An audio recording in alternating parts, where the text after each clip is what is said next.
The crowd of rough-faced cowboys jeered and laughed as Florence Parker stood trembling on the auction block, her cheeks burning with humiliation in the sweltering New Mexico sun of 1885. This wasn't supposed to happen. She'd come west to teach, not to be paraded as merchandise in some cruel joke orchestrated by the saloon owner who'd promised her respectable employment. $20 for the schoolmarm, someone shouted, triggering another wave of laughter. 30 for the lady with the fancy Eastern talk, called another. Florence clutched her worn carpetbag to her chest, fighting back tears. 6 weeks of travel from Boston had brought her here to San Miguel, where the promise of a teaching position had evaporated upon arrival. Instead, she'd been drugged at dinner and awakened to find herself being presented as part of a mock bride auction, a crude entertainment for the town's rowdiest elements. $100. The voice cut through the raucous laughter, deep and steady. The crowd parted as a tall figure stepped forward. Florence squinted against the sun to see a man with broad shoulders and a weathered face partially obscured by the shadow of his Stetson. His eyes, piercing blue beneath the hat brim, locked with hers. $100, he repeated, and she comes with me now. The saloon owner, a greasy-haired man named Wilkins, cackled. Well, looks like even the high and mighty Forrest Kincaid wants a piece of this fine joke. Florence felt sick. This was the notorious Kincaid, owner of the largest ranch in the territory, a man whose name was whispered with both respect and fear. Forrest Kincaid stepped closer, his spurs jingling softly against the wooden platform. He tossed a leather pouch that landed with a heavy thud at Wilkins' feet. "Count it," Kincaid said, his voice dangerously quiet. "The joke's over." Wilkins' smile faltered as he bent to retrieve the pouch. "It's just a bit of fun, Kincaid. She ain't really for sale, then the joke's on you," Kincaid interrupted, his gaze never leaving Florence's face. "Because I just paid for her and she's mine forever." A hush fell over the crowd. Florence felt her breath catch in her throat as Kincaid extended his hand toward her. This wasn't rescue, this was another form of captivity. "Come along, miss," he said, his voice softer now. "Unless you prefer to stay with these fine gentlemen." Florence hesitated, then placed her trembling hand in his calloused palm, the lesser of two evils, perhaps, but still evil. "I am not property to be bought and sold, Mr. Kincaid," she whispered fiercely as he helped her down from the platform. The corner of his mouth twitched. "I'm well aware of that, Miss Parker," he replied quietly, "but they aren't. Now walk beside me like you have somewhere important to be." Stunned that he knew her name, Florence fell into step beside him as the crowd parted. She felt their eyes on her back as Kincaid led her away from the auction block and down the dusty main street. "How do you know my name?" she asked when they were out of earshot. "I've been expecting you, Miss Parker. The school board chairman is my cousin. When you didn't arrive at the station as scheduled, I started asking questions." Florence stopped walking. "The teaching position is real," Kincaid nodded. "Very real. The children have been waiting 3 months for their teacher." Relief washed over her, followed quickly by suspicion. "Then why this charade about buying me? Why not simply explain the situation?" Kincaid's eyes hardened as he glanced back toward the saloon. "Because Wilkins and his crew don't respond to explanations. They understand only one language: power, and in this town, money talks." Florence studied him, this enigmatic man who had just paid $100 to rescue a stranger. "And what do you expect in return, Mr. Kincaid?" His expression remained unreadable. "Nothing from you, Miss Parker, but I do expect you to teach our children to read and write proper English so they don't grow up to be like those men back there." For the first time since arriving in this God-forsaken town, Florence felt a glimmer of hope. Perhaps there was more to Forrest Kincaid and to San Miguel than first appeared. "I can't repay you," she said honestly. Kincaid adjusted his hat. "Wasn't asking you to. Now, I believe there's a schoolhouse waiting for its teacher. I'll take you there if you'll allow it." Florence nodded, still wary but with few alternatives. "Lead the way, Mr. Kincaid." As they walked down the street, Florence couldn't help but notice how townspeople nodded respectfully to Kincaid, how children stopped their games to wave at him. This was clearly a man of influence, yet there was something in his demeanor that suggested solitude. "The schoolhouse has living quarters attached," Kincaid explained as they walked. "Not fancy, but clean. My housekeeper, Mrs. Benson, has prepared it for you. You knew I was coming today." The stagecoach schedule isn't a mystery, Miss Parker, and news travels fast when a young woman from Boston is heading west alone. They turned down a side street and Florence gasped. At the end of the lane stood a small white building with a bell tower. It was simple but well-maintained, with fresh paint and curtains in the windows. "It's lovely," she breathed, momentarily forgetting her ordeal. "It's modest," Kincaid corrected, "but the children deserve a proper place to learn." As they approached, Florence noticed a woman standing on the schoolhouse steps, gray-haired and sturdy-looking.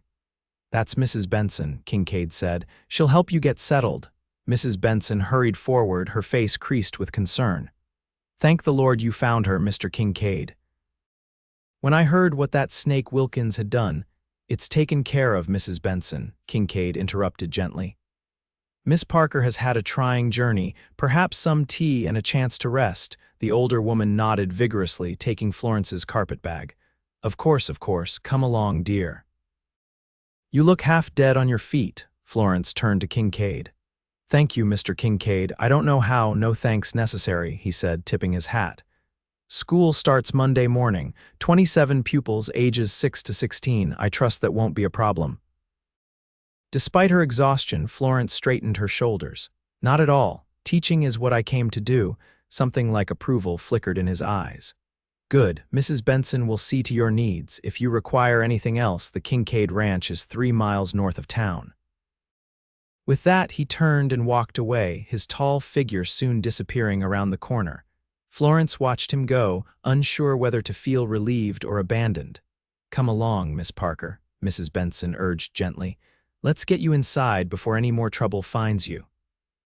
Florence followed the housekeeper into the schoolhouse, her mind racing with questions about Forrest Kincaid, the town of San Miguel, and the strange twist of fate that had brought her here. Mrs. Benson bustled about the small attached living quarters, lighting lamps and putting on a kettle. The space was indeed modest: one main room with a bed, dresser, small table, and cook stove, plus a tiny adjoining washroom, but it was clean and welcoming. Mr. Kincaid had the place scrubbed top to bottom, Mrs. Benson explained, opening cupboards to show Florence where things were stored. "New mattress too," said a teacher deserves proper quarters. Florence sank into a chair, the events of the day catching up with her. "Mrs. Benson, what happened today, is that common in San Miguel?" The older woman's face darkened. "No, miss, it is not. Wilkins and his crowd are a recent problem. Since the silver mine opened last year, rough men have been coming through. Mr. Kincaid has been trying to keep them in check, but he can't be everywhere." "And Mr. Kincaid," Florence pressed, "what sort of man is he?" Mrs. Benson poured tea into a chipped cup. "The best kind, Miss Parker, fair, honest, and not afraid of hard work. Built that ranch from nothing after his parents died. Now it's the most successful spread in 3 counties. He seems severe." "Life has made him so," Mrs. Benson replied softly. "But there's kindness there if you look for it." Florence sipped her tea, unconvinced. In her experience, men like Forrest Kincaid, wealthy, powerful, accustomed to being obeyed, rarely acted without self-interest. "Rest now," Mrs. Benson urged, heading toward the door. "I've stocked your pantry and there's stew keeping warm on the stove. I'll come by tomorrow to show you around town, the proper parts, mind you." After Mrs. Benson left, Florence explored her new home. The schoolroom was larger than she'd expected, with rows of wooden desks facing a teacher's desk on a small platform. Bookshelves lined one wall, sparsely filled but with quality titles. A blackboard covered another wall and maps hung beside it. Florence ran her fingers over the teacher's desk, finding it solid and well-crafted. In the center lay a leather-bound ledger. Opening it, she found class lists, attendance records, and notes from the previous teacher who had departed months ago. The last entry read, "These children have potential. They need someone who believes in them." Something inside Florence softened. Whatever else might be true about San Miguel, these children deserved a chance. She would give them that at least. After a simple supper, Florence unpacked her few belongings. Night had fallen, and through her window she could see stars, more stars than she'd ever seen in Boston, scattered across the vast western sky like diamond dust. A soft knock at the door startled her. Her heart racing, Florence approached cautiously. "Who is it?" "Sally Jenkins, madam." "I'm the seamstress. Mrs. Benson asked me to bring you some things." Florence opened the door to find a plump woman in her 40s holding a bundle of fabric. "Thought you might need some proper clothes," Sally explained, stepping inside without invitation. "Mrs. Benson mentioned you had trouble with Wilkins and his lot, which likely means your luggage is still at the saloon." Florence's face fell. "My trunk, I'd forgotten in all the commotion." "Don't you worry about that," Sally assured her, laying out several dresses on the bed. "Mr. Kincaid's ranch hands will retrieve it tomorrow. He sent word already." Again, Kincaid had anticipated her needs. Florence wasn't sure whether to feel grateful or uneasy about his apparent oversight of her affairs. "These are some dresses that might fit you," Sally continued. "Nothing fancy, but they'll do until your things arrive. And this," she produced a small revolver from her pocket, "is from Mr. Kincaid as well. He says every woman in these parts should know how to use one." Florence stared at the gun. "I couldn't possibly—" "You'll learn," Sally said firmly, placing it on the table. "His foreman's wife, Martha Holden, will teach you. She's the best shot in the county, man or woman." After Sally left, Florence stared at the revolver for a long time before finally pushing it into a drawer. Boston hadn't prepared her for this world, where women carried guns and men bought strangers at auction, even as a supposed rescue. Sleep came fitfully that night, her dreams filled with Forrest Kincaid's piercing blue eyes and the jeering faces of the men at the auction. When dawn finally broke, Florence rose determined to reclaim her dignity and purpose. She dressed in one of Sally's loaned dresses, a simple blue calico that was slightly loose but serviceable, and began organizing her classroom in earnest. By mid-morning she had arranged the desks, dusted the bookshelves, and written welcome messages on the blackboard. Just before noon, the sound of horses drew her attention. Looking out the window, she saw Forrest Kincaid dismounting from a magnificent black stallion. Behind him, a ranch hand was unloading her trunk from a wagon. Florence smoothed her borrowed dress and went to the door. "Mr. Kincaid," she acknowledged, trying to keep her voice steady. "Miss Parker." He nodded, removing his hat. "I trust you found the accommodations satisfactory." "Yes, thank you," she gestured to the trunk. "And thank you for retrieving my belongings." Kincaid's expression darkened. "Wilkins won't be bothering you again. I've made that clear to him." Florence wondered what form that clarity had taken but decided not to ask. "Will you come in?" "I've just made coffee." He hesitated, then nodded. For a moment. Inside, Kincaid seemed too large for the modest schoolroom, his presence filling the space as he examined her preparations with an appraising eye. "You've been busy," he observed. "Teaching begins Monday. There's much to do." Kincaid accepted the coffee she offered, his large hands dwarfing the cup. "The children are eager to meet you. Most haven't had proper schooling in months." "Why did the previous teacher leave?" Florence asked. A shadow crossed his face. "Her fiancé was killed in a mining accident. She returned east to her family." "I'm sorry to hear that." Kincaid set his cup down. "Miss Parker, I should warn you that San Miguel is changing. The silver strike has brought opportunity, but also elements that, well, that you encountered yesterday." "Are you suggesting I should return east as well?" His eyes locked with hers. "No, I'm suggesting you be careful. This isn't Boston." "I'm well aware of that, Mr. Kincaid," Florence replied, lifting her chin, "but I made a commitment to teach, and I intend to honor it." Something like respect flickered in his eyes. "Good. The children need stability." He rose to leave, pausing at the door. "There's a town gathering tomorrow evening at the church, a chance for you to meet the families. I'd be happy to escort you if you wish." Florence considered declining. Maintaining her independence seemed crucial, but practicality won out. "That would be appreciated, Mr. Kincaid. 6 o'clock then." He settled his hat back on his head. "Good day, Miss Parker." As he left, Florence realized her heart was beating rapidly. Forrest Kincaid was unsettling not because he was threatening, but because she couldn't quite read him. His actions spoke of kindness, yet his demeanor remained guarded, almost austere. With her trunk returned, Florence spent the afternoon unpacking her belongings. Among her books and clothing were treasured photographs of her parents, both now deceased, and letters from her sister in Philadelphia. These small tokens of her previous life brought comfort in this strange new world. That evening, a young girl of about 12 appeared at her door with a basket covered with a checkered cloth.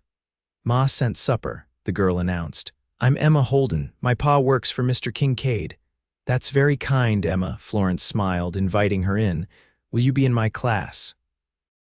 Emma nodded eagerly.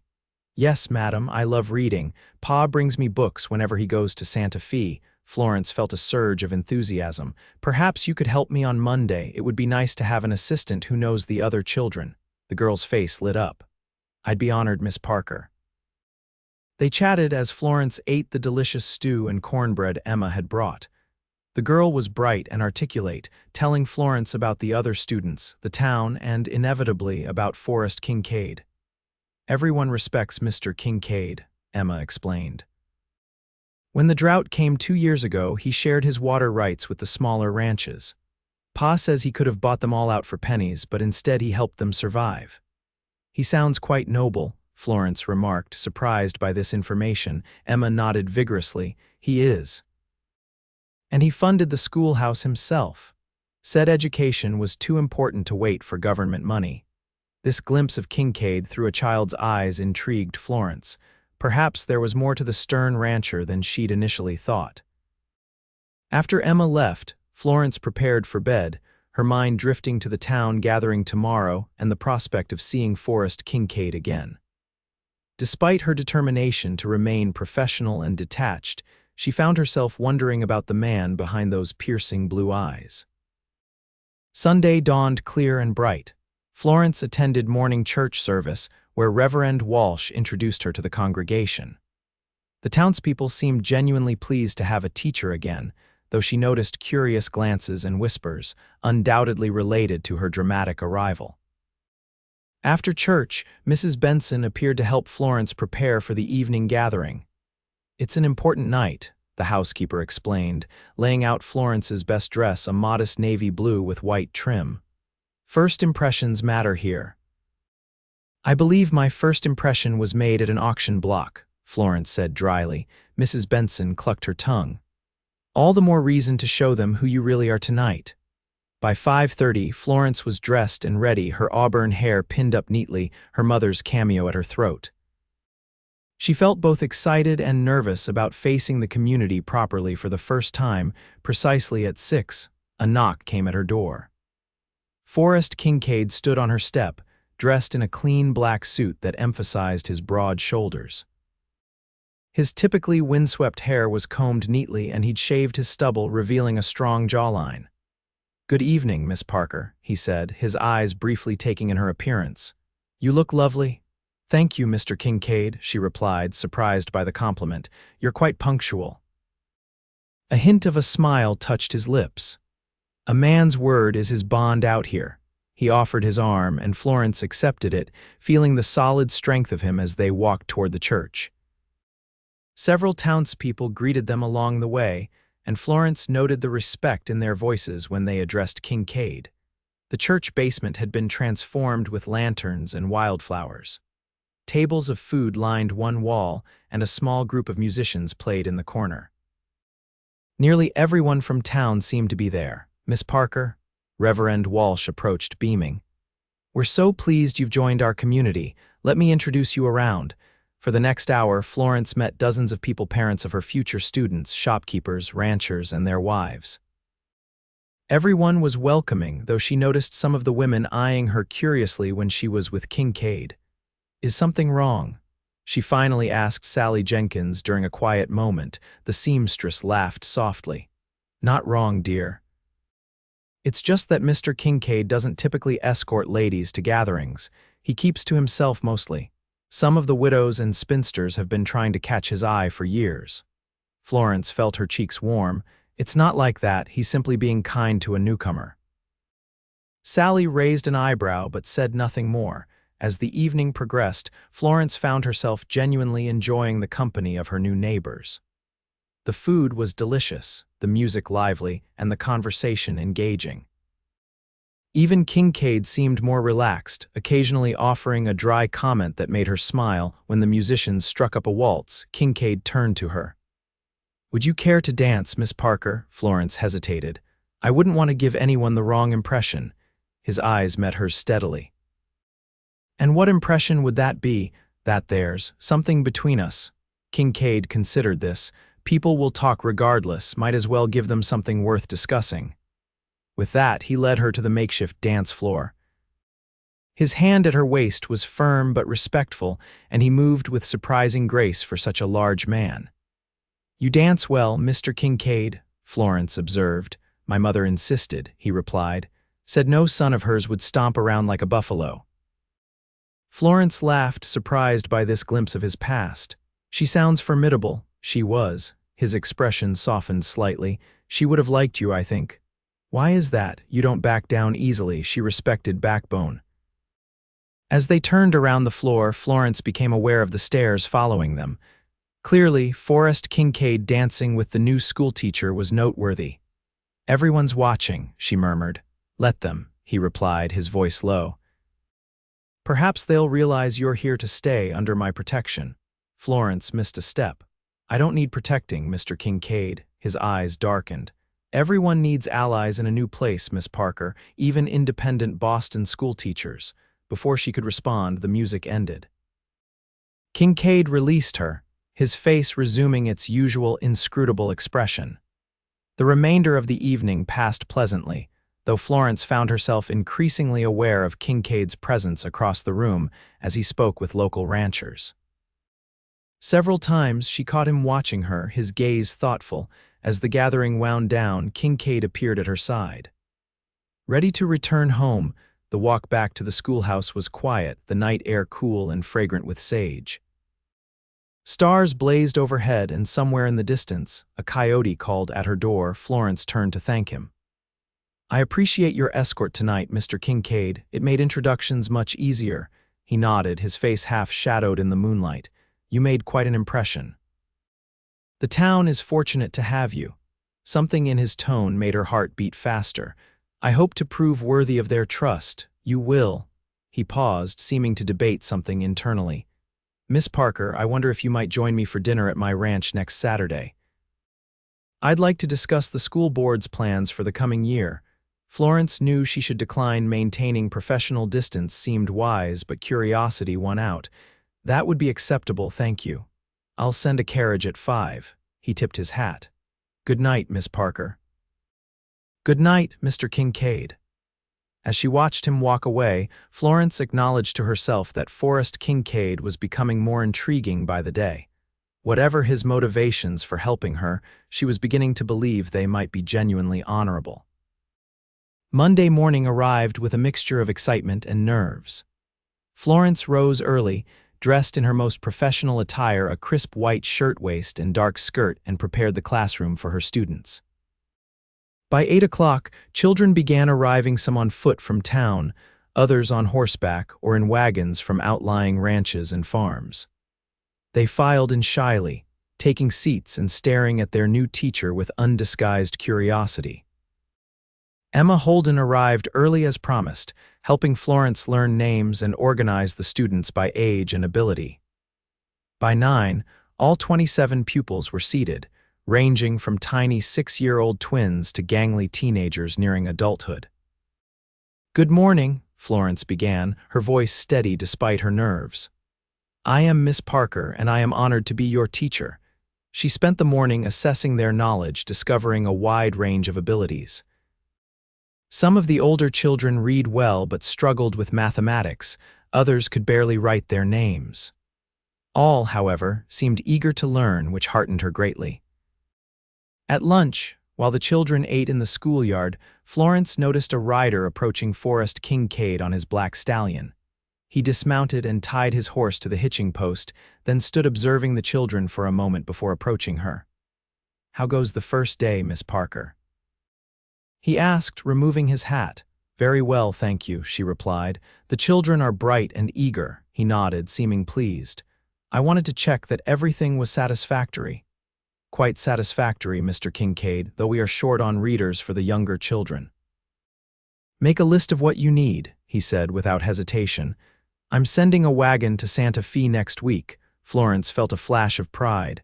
The school has a budget, Mr. Kincaid. I don't expect charity. His eyes crinkled slightly at the corners, not quite a smile, but close. It's not charity to invest in education, Miss Parker. It's good business. These children will run this town someday. She couldn't argue with his logic. Very well, I'll prepare a list. He glanced at the playing children. I see my foreman's daughter has appointed herself your assistant. Florence followed his gaze to Emma, who was organizing a game for the younger children. She's been invaluable, very bright. Her father hopes she might become a teacher someday. Perhaps you could nurture that inclination. I'd be happy to. Kincaid settled his hat back on his head. I won't keep you from your duties. Good day, Miss Parker. As he rode away, Florence found herself watching longer than was strictly necessary, admiring the straight line of his back and the confident way he handled his horse. The first week of school passed in a blur of lessons, getting to know her students and settling into the rhythms of San Miguel. Florence found herself embraced by the community, regularly receiving invitations to supper or gifts of home, baked goods and fresh vegetables. By Friday, she felt she'd made significant progress with her pupils. Even the most resistant 14-year-old Jacob Turner, who'd initially declared school a waste of good working time, had shown interest when she began teaching about the Civil War in which his grandfather had fought.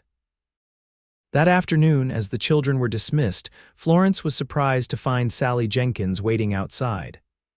I've come to help you prepare for tomorrow, Sally announced, following Florence into her quarters. Prepare for what? Florence asked, confused. Your dinner at Kincaid Ranch. Sally exclaimed, It's the talk of the town. No unmarried woman has been invited there since Mrs. Kincaid passed, God rest her soul. Florence frowned. Mrs. Kincaid, Forrest Kincaid, was married. His mother, Sally clarified. She died 5 years ago. Forrest has never married, though plenty have tried to catch him. It's merely a business dinner, Florence insisted, to discuss school matters. Sally's knowing smile was irritating. Of course, dear, now let's see what you have to wear. Despite her protests, Florence found herself grateful for Sally's help. The seamstress took one of Florence's better dresses of forest green wool and quickly altered it to better fit her figure, adding subtle feminine touches that transformed the serviceable garment into something almost elegant. There, Sally said, standing back to admire her work. You'll turn heads in this. There's only one head at this dinner, and I assure you Mr. Kincaid will be focused on school business, Florence replied dryly. Sally merely hummed noncommittally. Saturday afternoon arrived with clear skies and mild temperatures. Florence spent the morning grading papers and planning lessons, trying not to think about the evening ahead. At 4, she began preparing, washing her hair and pinning it up in a softer style than her usual severe bun, leaving a few tendrils to frame her face. The green dress fit perfectly thanks to Sally's alterations. Looking in her small mirror, Florence hardly recognized herself. The color brought out the amber flecks in her hazel eyes, and the tailored bodice emphasized her slender waist in a way her usual teaching attire did not. Precisely at 5, a polished black carriage with the Kincaid brand on the door arrived, driven by a ranch hand who introduced himself as Tom. The drive to the ranch took about 30 minutes, following a well-maintained road that wound through rolling grasslands dotted with cattle. As they crested a hill, Florence gasped. Kincaid Ranch spread before her, a sprawling main house of stone and timber, surrounded by barns, corrals, bunkhouses, and other outbuildings. It was not ostentatious, but spoke of solid prosperity and careful planning. The carriage pulled up to the main house, where Forrest Kincaid waited on the wide porch.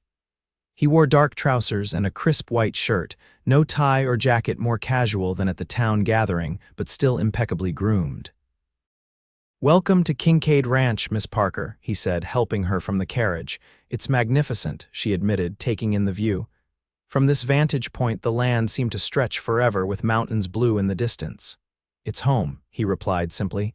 "Please come inside." The interior of the house surprised her.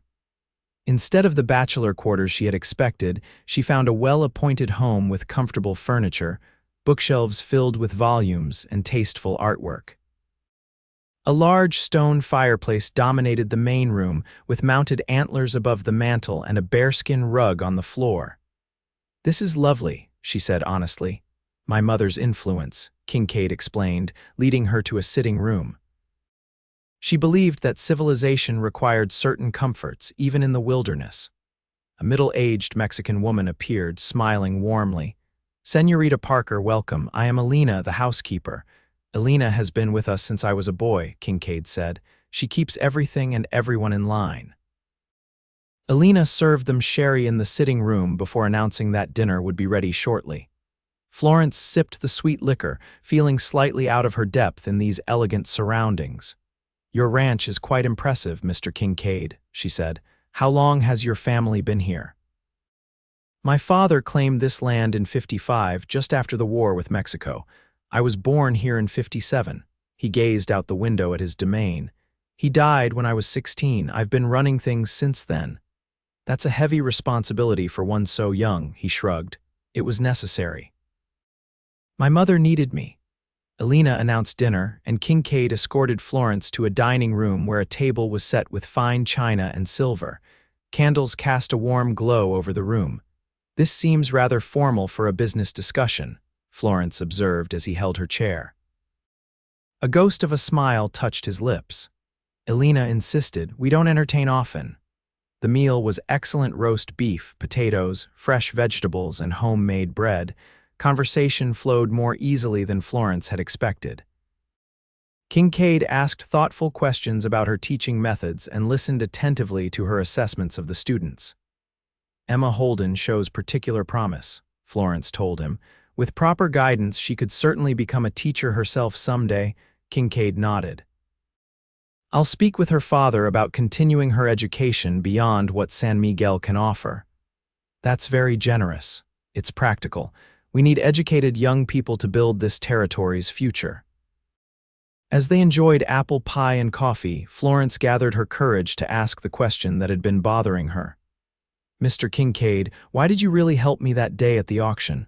The truth, please." He set down his coffee cup, his blue eyes meeting hers directly. "Because what Wilkins did was wrong, and because we needed a teacher." "There must be more to it than that." Kincaid was silent for a moment. "When I saw you standing there, refusing to break even as they mocked you, it reminded me of someone." "Your mother." "Yes," his voice softened. "She had the same dignity, the same strength. I couldn't stand by and watch them destroy that." The honesty in his voice touched something in Florence. "Thank you for telling me."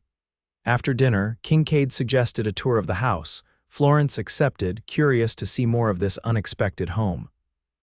He showed her the library, a surprisingly extensive collection, and a music room with a piano. "Do you play?" she asked, running her fingers lightly over the keys. "Poorly," he admitted. "Another of my mother's requirements for a civilized man. Do you?" "Yes, though I'm out of practice." "Would you play something, if you don't mind?"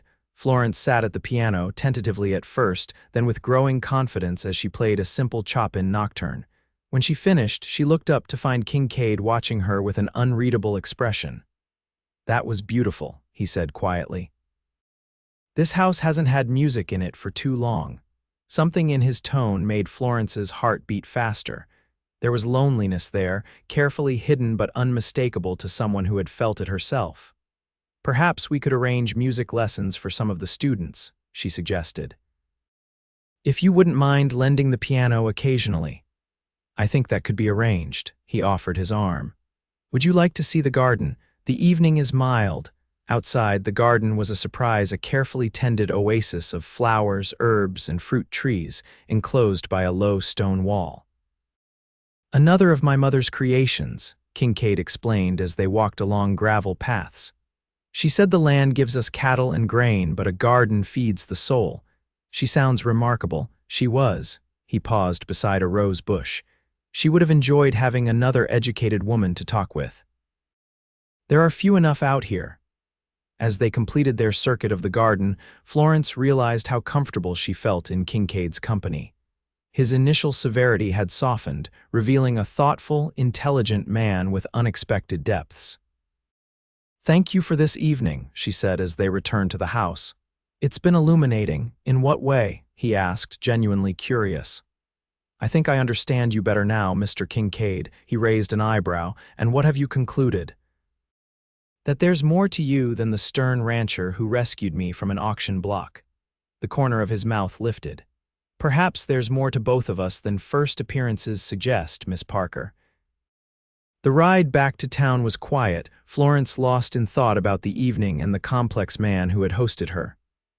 When they reached the schoolhouse, Kincaid himself helped her down from the carriage. "I'll call on you next week," he said, "about those books you needed." "I would appreciate that," she replied. In the moonlight, his eyes seemed to search her face. "Good night, Florence." It was the first time he had used her given name, and the sound of it in his deep voice sent an unexpected thrill through her. "Good night, Forrest," she answered softly. As the carriage pulled away, Florence stood for a moment in the cool night air, acknowledging to herself that her feelings toward Forrest Kincaid were becoming decidedly less professional. The following weeks established a rhythm to Florence's life in San Miguel. Her days were filled with teaching, while evenings were often spent grading papers or preparing lessons. Sundays meant church, followed by social calls or quiet reading.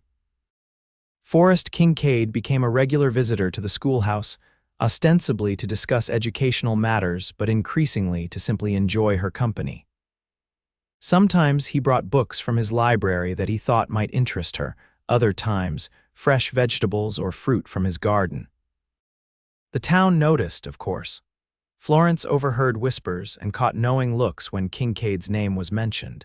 Even her students weren't immune. Little Susie Jenkins asked innocently one day if Miss Parker was sweet on Mr. Kincaid. "Mr. Kincaid is a friend and supporter of our school," Florence had replied firmly, ignoring the smirks of the older children. In truth, Florence wasn't sure what to call their relationship. It wasn't exactly courtship. Forrest never made romantic overtures or declarations, yet there was an undeniable connection growing between them, a comfort and understanding that went beyond mere friendship. October brought cooler weather and preparations for harvest celebrations. The school planned a small festival with the children performing recitations and songs for their parents. "Will you come?" Florence asked Forrest during one of his visits. "The children would be pleased." "Of course," he replied. "Though I warn you, harvest is a busy time. I may be late."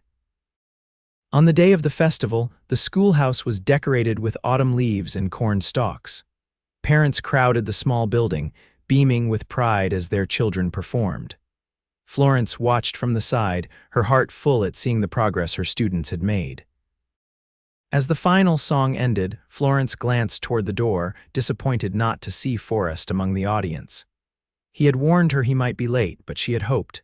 The children took their bows to enthusiastic applause. As families began mingling and enjoying the refreshments, Florence felt a presence beside her. "They performed beautifully," Forrest said quietly. "You've done wonders with them." Relief and pleasure washed over her. "You came, I said I would." His eyes held hers.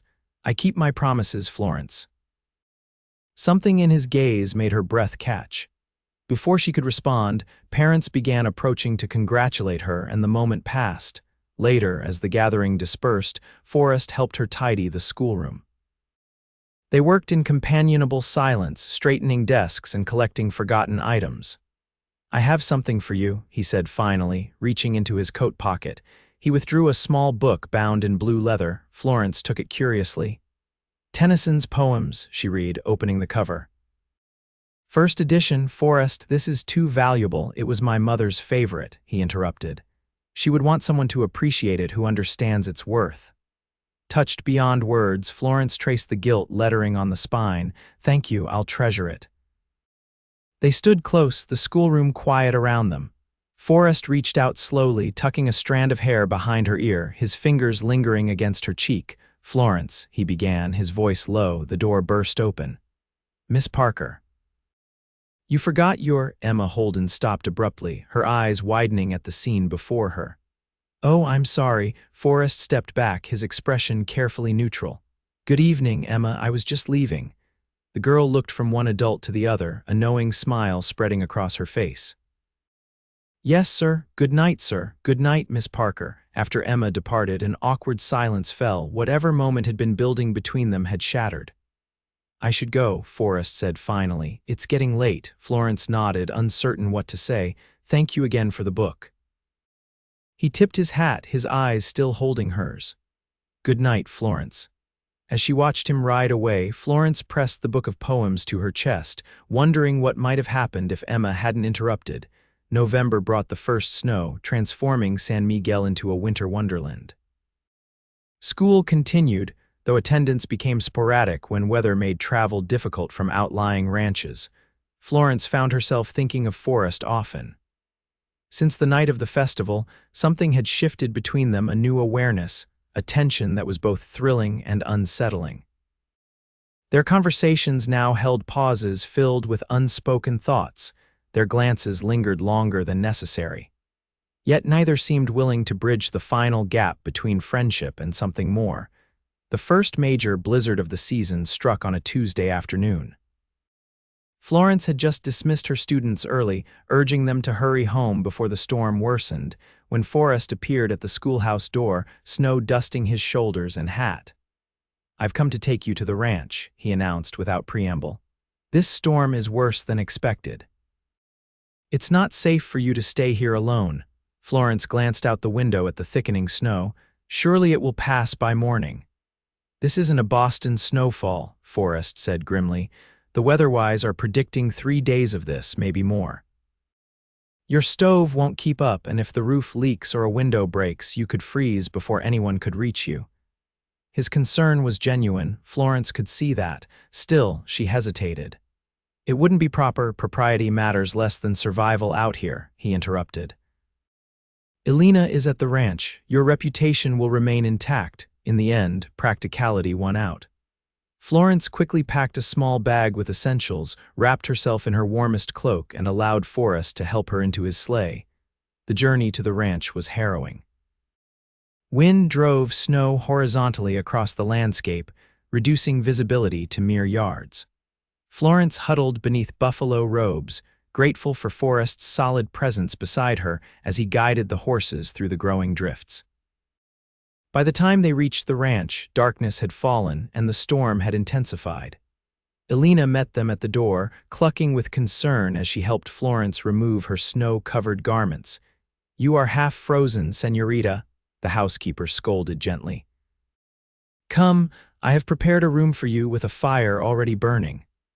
The guest room was indeed warm and welcoming, with a cheerful fire in the grate and thick quilts on the bed. Elena brought hot chocolate and left Florence to change into dry clothing. Later, refreshed and warm, Florence joined Forrest in the library where they dined simply by the fire. Outside, the storm raged, but within the solid walls of the ranch house, all was peaceful. Thank you for insisting I come, Florence admitted. You were right about the severity of the storm. Forrest nodded, his face grave. I've seen men die in weather like this. I couldn't bear the thought of you alone in that schoolhouse. His candor touched her. You've been looking out for me since the day I arrived. Someone should, he replied simply. They sat in comfortable silence for a while, listening to the wind howl outside. Finally, Florence gathered her courage to ask a question that had been on her mind. Forrest, why have you never married a man in your position? He considered the question seriously. After my father died, my responsibility was to my mother and the ranch, later when I might have considered it. He shrugged. The right woman never appeared, or perhaps I was too busy to notice her. And now, Florence asked softly, his blue eyes met hers. Now I find myself noticing a great deal. The air between them seemed to thicken. Florence's heart beat rapidly as Forrest set aside his coffee cup and moved to sit beside her on the sofa. Florence, he began, his voice lower than usual, I'm not a man who speaks easily of feelings. But I think you should know that you have become important to me, she swallowed, finding it difficult to breathe. Important in what way? In every way. His hand found hers, large and warm. I find myself thinking of you constantly, wondering what you're doing, what you're thinking. Looking for excuses to see you. I've been thinking of you too, she admitted, Forrest's fingers tightened on hers. When I saw you on that auction block, I acted on instinct. I told myself it was about justice, about doing what was right. But now I wonder if some part of me recognized even then what you might come to mean to me. Florence's heart soared at his words, yet caution held her back. Forrest, I'm just a schoolteacher. You're the most powerful man in the county. People will say, I don't give a damn what people say, he interrupted, his voice fierce. I care what you say, Florence, only you. Before she could respond, he leaned forward and kissed her. His lips were gentle despite the intensity in his eyes, questioning rather than demanding. Florence responded without hesitation, her hand rising to his cheek, feeling the slight roughness of evening stubble beneath her fingers. When they parted, Forrest rested his forehead against hers. I've wanted to do that since the Harvest Festival, he murmured. I've wanted you to, she confessed. He smiled then, a real smile that transformed his usually serious face. Does this mean you might consider a future with a rough rancher? There's nothing rough about you, Forrest Kincaid, Florence replied softly. Except perhaps your hands, and those I find rather appealing, he laughed, the sound warm and rich in the firelit room. Florence Parker, you continue to surprise me. Outside, the blizzard raged on, but within the walls of Kincaid Ranch, Florence had found an unexpected shelter not just from the storm, but for her heart as well. The blizzard lasted 3 days, as Forrest had predicted. Those days became precious to Florence, a time out of time, where she and Forrest could simply be together without the curious eyes of the town upon them. They read aloud to each other by the fire, played chess. Florence won more often than not, to Forrest's amused chagrin, and talked for hours. Florence learned about his childhood on the ranch, his brief time at a university back east before his father's death called him home, his dreams for the future of the land he loved. In turn, she told him of growing up in Boston, losing her parents to influenza, her determination to make her own way in the world rather than marry the bank manager her uncle had selected for her. So you came west to escape marriage? Forrest asked, his eyes twinkling. I came west to find independence, she corrected, to be judged for my abilities rather than my marriageability. And now, he asked more seriously. Florence smiled. Now I find that independence doesn't preclude companionship with the right person. On the morning of the 4th day, the storm finally broke. Sunshine sparkled on the pristine snow covering the landscape, creating a dazzling wonderland. Forrest took Florence on a sleigh ride around the ranch, showing her snow-draped corrals and outbuildings where ranch hands were already clearing paths. It's beautiful, Florence breathed, taking in the vast white expanse stretching to the distant mountains. Yes, Forrest agreed, though his eyes were on her rather than the landscape. That afternoon, with the roads partially cleared, Forrest drove Florence back to town in the sleigh. The journey was much easier than their outbound trip, though Florence found herself wishing it could last longer. As they approached San Miguel, Forrest grew quiet. What's troubling you? Florence asked. He sighed. I'm concerned about your reputation. 3 days at my ranch unchaperoned, Elena was there, Florence pointed out. That may not matter to the gossips. Florence considered this. Do you regret bringing me to the ranch? Not for a moment, he replied firmly. I regret only that society might judge you harshly for something entirely innocent. Not entirely innocent, Florence reminded him with a small smile, thinking of their kisses by the fire. Forrest's eyes darkened. No, not entirely, but nothing improper occurred. As they reached the outskirts of town, Florence made a decision. Stop the sleigh for a moment, please. Forrest complied, looking at her curiously. I want to be clear about something, Florence said, meeting his gaze directly. I care for you, Forrest, deeply. Whatever people may say about these 3 days, the truth is that they were precious to me, and I won't pretend otherwise. His expression softened. They were precious to me as well. Then let the gossips talk, we know the truth. Forrest reached for her hand, raising it to his lips. Have I told you how remarkable you are, Florence Parker? Not in those exact words, she teased, An oversight I'll remedy frequently, he promised. They continued into town, where curious eyes indeed followed the sleigh's progress. Florence held her head high, greeting townsfolk warmly as Forrest escorted her to the schoolhouse. Inside, they found the building cold but undamaged by the storm. Forrest immediately set about building a fire in the stove while Florence assessed her living quarters. "Everything seems to be in order," she reported, "though it will take some time to warm up properly." "I'll stay until it's comfortable," Forrest insisted. As the schoolroom gradually warmed, Florence sorted through the assignments she had prepared before the storm. School would resume tomorrow, weather permitting. "Will you be all right here tonight?" Forrest asked, his concern evident. "I could ask Mrs. Benson to stay with you." "I'll be fine," Florence assured him. "The worst of the storm has passed," he nodded reluctantly. "I'll check on you tomorrow." At the door, he paused. "Florence, I'd like to court you properly if you're willing. No more pretense about school board meetings or educational supplies." Her heart lifted. "I'd like that very much." "Good." He kissed her briefly, then settled his hat on his head. "Until tomorrow, then." As predicted, the town buzzed with speculation about Florence's 3 days at Kincaid Ranch. Some of the gossip was benign. Many approved of the match between the respected rancher and the schoolteacher. Others were less charitable in their assumptions. Florence held her head high, neither confirming nor denying the various rumors. Her students, thankfully, seemed oblivious to the adult undercurrents, though Emma Holden gave her knowing smiles.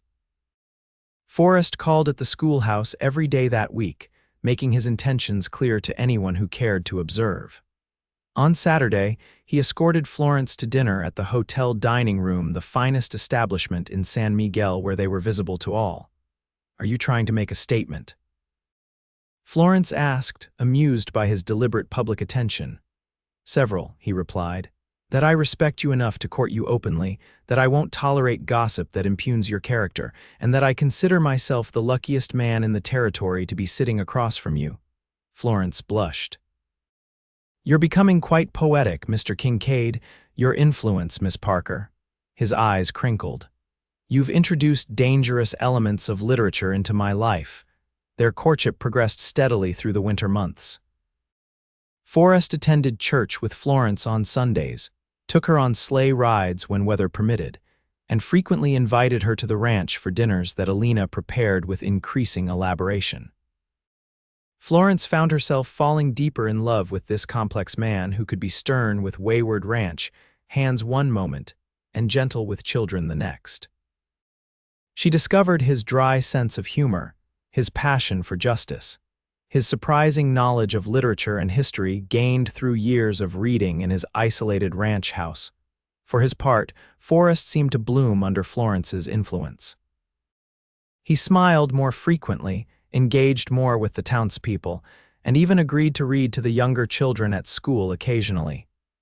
"You've changed him," Mrs. Benson commented one afternoon as they watched Forrest demonstrating rope tricks to the children during recess. "I haven't seen him this happy since before his mother passed." Florence's heart warmed at the observation. "He's changed me too," she admitted. "I came west seeking independence, not expecting to find this." "Love has a way of finding us when we least expect it," the older woman said wisely. As spring approached, bringing muddy roads and the first green shoots, Forrest invited Florence to the ranch for a special dinner. Alina outdid herself with a feast of roast duck, fresh vegetables from the hothouse, and a chocolate cake that Florence suspected had been made specifically because she had once mentioned it was her favorite.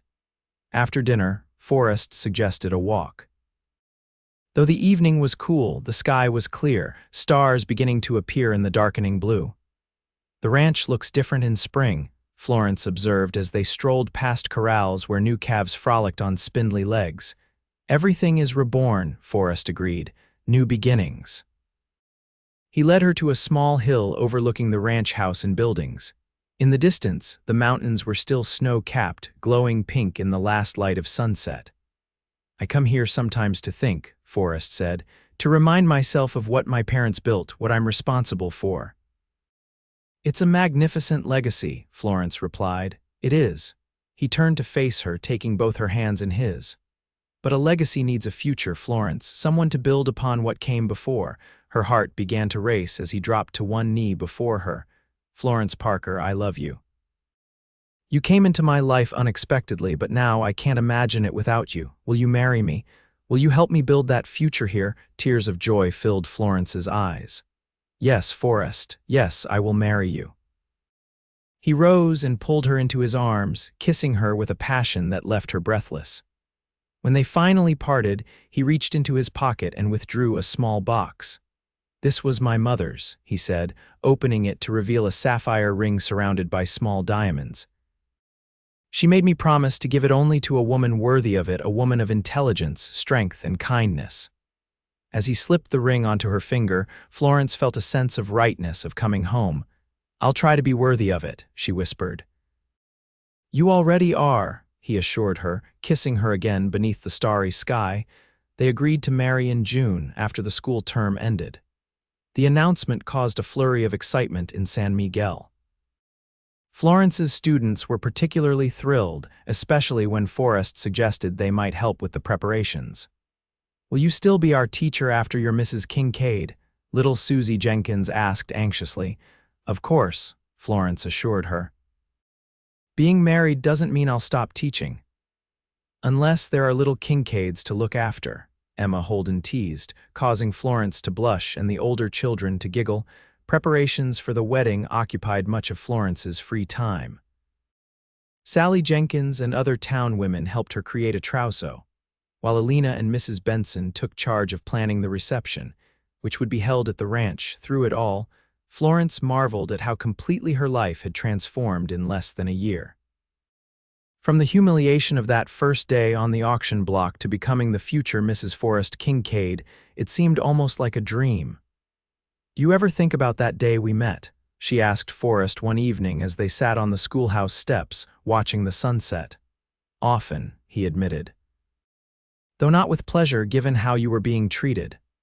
I was so frightened, she confessed, and then angry when you bought me. I thought you were just like the others, only wealthier, Forrest chuckled. I remember the look you gave me. If looks could kill, I'd have been 6 feet under. And now look at us. She leaned against his shoulder. Now look at us, he echoed softly, kissing the top of her head. As the wedding day approached, Florence wrote to her sister in Philadelphia with the news.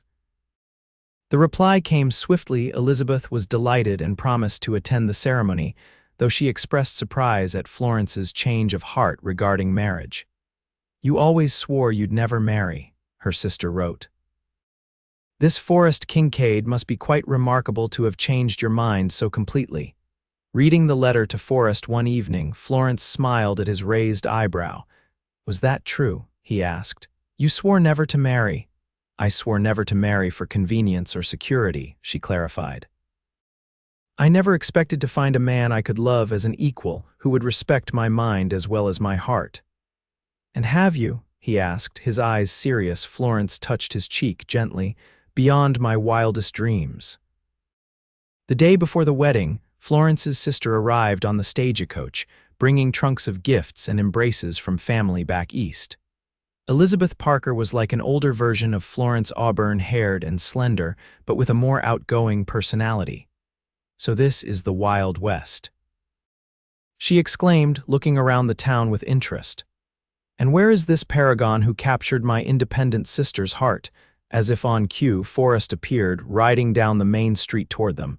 He dismounted and approached, hat in hand. You must be Elizabeth, he said, extending his hand. Florence has told me so much about you. Elizabeth gave him an appraising look, then smiled approvingly. And she's told me precious little about you, Mr. Kincaid, which tells me everything I need to know about how serious this is. She was keeping you all to herself. Forrest laughed, a sound that still delighted Florence every time she heard it. I hope I meet with your approval. Your sister's happiness means everything to me. Elizabeth linked arms with both of them. Show me this town of yours, and then I want to see this magnificent ranch Florence writes about in such glowing terms. The day of the wedding dawned clear and warm, a perfect June morning. Florence dressed in her suite at the hotel where she and Elizabeth had stayed the night. Her wedding gown was simple but elegant ivory silk with lace trim made by Sally Jenkins with fabric ordered from Denver. "You look beautiful," Elizabeth said, adjusting the wreath of wildflowers in Florence's hair. "Forrest won't know what hit him." Florence smiled nervously. "I can hardly believe this is happening. A year ago I was preparing to leave Boston, determined to make my own way, and instead you found love," Elizabeth finished, squeezing her hand. "Sometimes life's best gifts are the ones we weren't looking for." The church was filled to capacity when Florence arrived. It seemed the entire town had turned out, plus ranchers and farmers from miles around. As the organ began to play, Florence took a deep breath and began her walk down the aisle on the arm of Reverend Walsh, who had offered to give her away. At the altar stood Forrest, more handsome than she had ever seen him in a new black suit, his blue eyes fixed on her with such love that Florence felt tears threatening. Beside him stood his foreman, Jack Holden, as best man. The ceremony was simple and heartfelt. When Forrest spoke his vows, his deep voice carried clearly through the church, firm with conviction. Florence's response was equally clear, though her hands trembled slightly as Forrest slipped the gold band alongside her engagement ring. "I now pronounce you husband and wife," Reverend Walsh declared. "Mr. Kincaid, you may kiss your bride." Forrest's kiss was gentle but filled with promise, drawing cheers from the assembled guests. As they turned to face the congregation as Mr. and Mrs. Forrest Kincaid, Florence felt a surge of joy unlike anything she had ever experienced. The reception at the ranch was a joyous affair that lasted well into the evening. Tables were set up in the garden, now in full summer bloom. Lanterns hung from trees, casting a golden glow as darkness fell. There was music, dancing, and enough food to feed the county, thanks to Alina's supervision.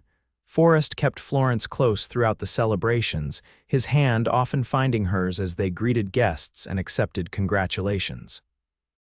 "Happy, Mrs. Kincaid," he murmured during a quiet moment. "Completely, Mr. Kincaid," she replied, loving the sound of her new name on his lips. As the evening wound down, guests began to depart, calling final congratulations. Elizabeth, who would stay at the ranch for another week before returning east, kissed them both goodnight before retiring to the guest room. Finally, they were alone. Forrest led Florence upstairs to the master bedroom, which had been transformed with fresh linens, flowers, and candles. "Welcome home," he said softly, closing the door behind them. Later, as they lay together in the quiet darkness, Florence traced the lines of her husband's face with gentle fingers. "You remember what you said that first day?" she asked. "When Wilkins said I was just a joke." Forrest nodded, catching her hand and kissing her palm. "I said the joke was on him because you were mine forever."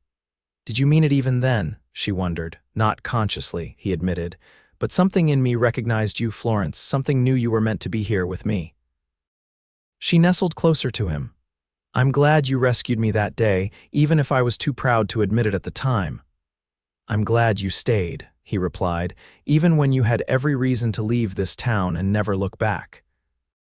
Outside their window, the stars shone over Kincaid Ranch, the land that was now Florence's home as much as Forrest's. As she drifted towards sleep in her husband's arms, Florence reflected on the strange twist of fate that had brought her west, and the even stranger twist that had transformed a cruel joke into the greatest happiness of her life. 5 years later, Florence stood on the porch of Kincaid Ranch, watching as Forrest taught their 3-year-old son, James, to sit on his first pony. Their infant daughter, Catherine, slept peacefully in Florence's arms, oblivious to her brother's excited squeals. "Not too fast," Florence called, though she knew Forrest would be careful. He was the most devoted father imaginable, balancing the demands of the ranch with time for his family in a way that constantly amazed her. "He's a natural, just like his mother," Forrest called back, leading the gentle pony in a small circle. Florence smiled at the compliment.